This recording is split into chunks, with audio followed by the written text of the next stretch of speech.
This is an IFVG setup that formed this morning on the NASDAQ, and I'm going to tell you how you could have avoided this loss. This is a tool that I always use to filter out bad trades. So as you can see, this IFVG failed. Now we had a very strong drawn liquidity, which was previous day's high, and that's not the reason or the way you could have told that this trade was likely to fail. So how do you know that this fair value gap was actually a low probability inversion fair value gap?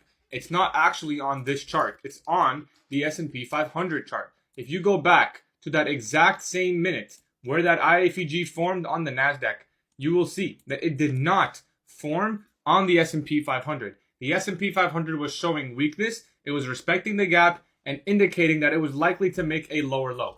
Once we made that lower low, then we get the inversion fair value gap. And had you taken that second trade, which is exactly what I did today, I was able to fade that first inversion fair value gap and ended up catching the bulk of the move on the S&P 500. Looking at the NASDAQ and the S&P 500 at the same time will always give you a higher probability trade.